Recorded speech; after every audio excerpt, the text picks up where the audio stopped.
Sejarah singkat berdirinya Nahdlatul Ulama. Setibanya di Tebuireng, santri Asad Kyai Haji Asad Syamsul Arifin Situbondo menyampaikan tasbih yang dikalungkan oleh dirinya dan mempersilakan Kyai Haji Muhammad Hasyim Asy'ari untuk mengambilnya sendiri dari leher Asad. Bukan bermaksud Asad tidak ingin mengambilkannya untuk Kyai Hasyim Asy'ari, melainkan Asad tidak ingin menyentuh tasbih sebagai amanah dari Kyai Haji Cholil Bangkalan kepada Kyai Haji Hasyim Asy'ari. Sebab itu, tasbih tidak tersentuh sedikitpun oleh tangan Asad selama berjalan kaki dari Bangkalan ke Tebuireng. Setelah tasbih diambil, Kyai Hasyim Asy'ari bertanya kepada Asad, apakah ada pesan lain lagi dari Bangkalan? Kontan Asad hanya menjawab, ya Jabar, ya Kahar. Dua Asmaul Husna tersebut diulang oleh Asad hingga 3 kali sesuai pesan sang guru. Setelah mendengar lantunan itu, Kyai Hasyim Asy'ari kemudian berkata, Allah Subhanahu wa Ta'ala telah memperbolehkan kita untuk mendirikan jamaah. Riwayat tersebut merupakan salah satu tanda atau petunjuk di antara sejumlah petunjuk berdirinya Nahdlatul Ulama NU. Akhir tahun 1925 santri Asad kembali diutus Mbah Cholil untuk mengantarkan sontai tasbih lengkap dengan bacaan Asmaul Husna ya Jabar, ya Kahar, berarti menyebut nama Tuhan yang Maha Perkasa ke tempat yang sama dan ditujukan kepada orang sama yaitu Mbah Hasyim. Petunjuk sebelumnya, pada akhir tahun 1924 santri Asad diminta oleh Mbah Cholil untuk mengantarkan sebuah tongkat ke Tebuireng. Penyampaian tongkat tersebut disertai seperangkat ayat Al-Quran Surat Taha ayat 17-23 yang menceritakan mukjizat Nabi Musa alaihi salam. Awalnya, Kyai Haji Abdul Wahab Casbullah 1888-1971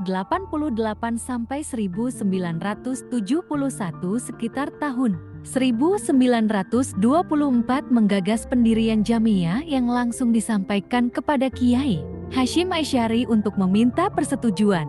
Namun, Kyai Hasyim tidak lantas menyetujui terlebih dahulu sebelum ia melakukan sholat istikharah untuk meminta petunjuk kepada Allah Subhanahu wa Ta'ala. Sikap bijaksana dan kehati-hatian Kyai Hasyim dalam menyambut permintaan Kyai Wahab juga dilandasi oleh berbagai hal, di antaranya posisi Kyai Hasyim saat itu lebih dikenal sebagai Bapak Umat Islam Indonesia Jawa. Kyai Hasyim juga menjadi tempat meminta nasihat bagi para tokoh pergerakan nasional. Peran kebangsaan yang luas dari Kyai Hasyim Asy'ari itu membuat ide untuk mendirikan sebuah organisasi harus dikaji secara mendalam. Hasil dari istikharah Kyai Hasyim Asy'ari dikisahkan oleh Kyai Asad Syamsul Arifin. Kyai Asad mengungkapkan, petunjuk hasil dari istikharah Kyai Hasyim Asy'ari justru tidak jatuh di tangannya untuk mengambil keputusan, melainkan diterima oleh Kyai Cholil Bangkalan, yang juga guru Mbah Hasyim dan Mbah Wahab. Dari petunjuk tersebut, Kyai Asad yang ketika itu menjadi santri Mbah Cholil, berperan sebagai mediator antara Mbah Cholil dan Mbah Hasyim.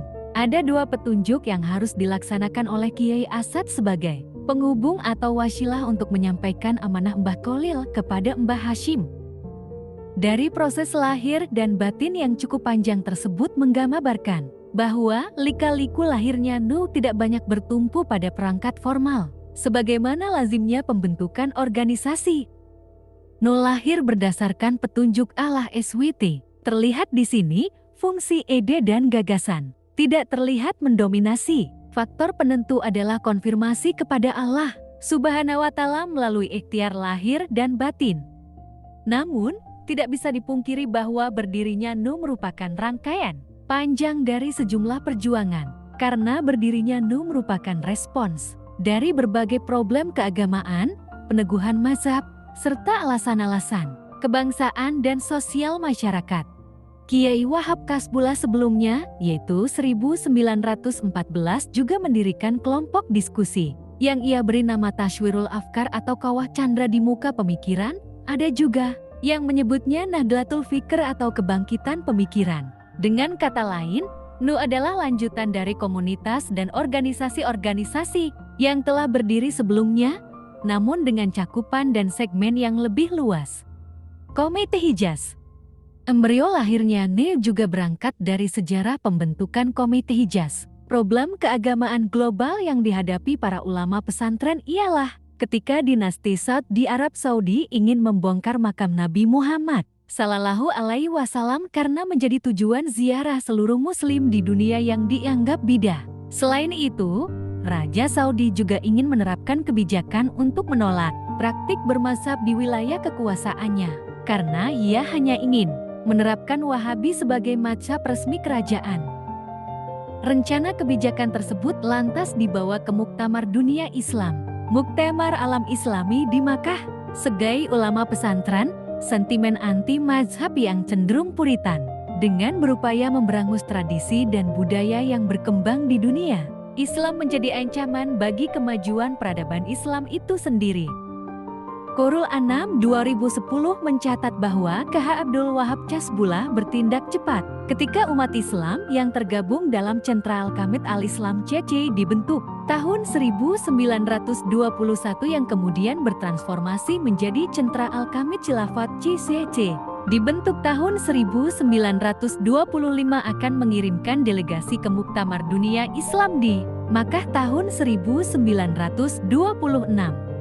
Sebelumnya, CCK menyelenggarakan Kongres Al-Islam keempat pada 21–27 Agustus tahun 1925 di Yogyakarta.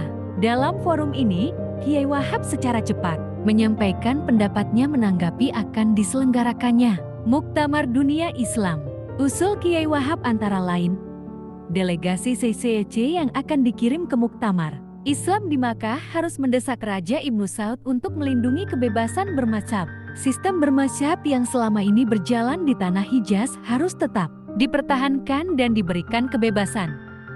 Kiai Wahab beberapa kali melakukan pendekatan kepada para tokoh CCC yaitu W. Wondomiseno, KH Mas Mensuh, dan Hari O. As Cokromonoto, juga Ahmad Sorkati. Namun, diplomasi Kiai Wahab terkait risalah yang berusaha disampaikannya kepada Raja Ibnu Saud selalu berkakhir dengan kekecewaan karena sikap tidak kooperatif dari para kelompok modernis tersebut. Hal ini membuat Kiai Wahab akhirnya melakukan langkah strategis dengan membentuk panitia tersendiri yang kemudian dikenal dengan Komite Hijaz.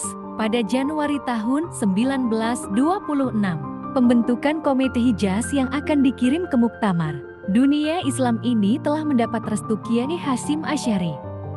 Perhitungan sudah matang dan izin dari Kiai Hasyim Asy'ari pun telah dikantongi.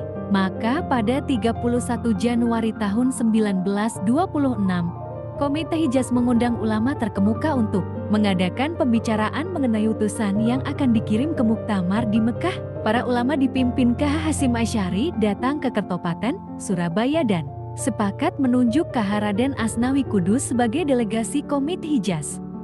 Namun setelah Kiai Raden Asnawi terpilih, timbul pertanyaan siapa atau institusi apa yang berhak mengirim Kiai Asnawi? Maka lahirlah Jamiyah Nahdlatul Ulama. Nama ini atas usul Kiai Mas Alwi bin Abdul Aziz pada 16 Rajab 1344 hari yang bertepatan dengan 31 Januari tahun 1926 M.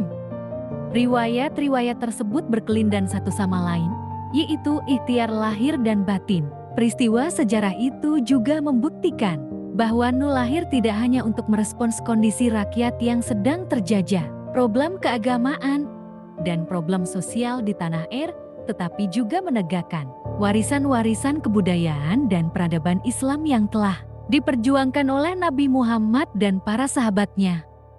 Tepat pada 31 Januari tahun 2020, Nahdlatul Ulama berusia 94 tahun dalam hitungan tahun Masehi. Sedangkan pada 16 Rajab 1441 mendatang, Nu menginjak umur 97 tahun. Selama hampir satu abad tersebut, Nu sejak awal kelahirannya hingga saat ini telah berhasil memberikan sumbangsih terhadap kehidupan beragama yang ramah di tengah kemajemukan bangsa Indonesia. Setiap tahun, Harlah Nu diperingati 2 kali, 31 Januari dan 16 Rajab.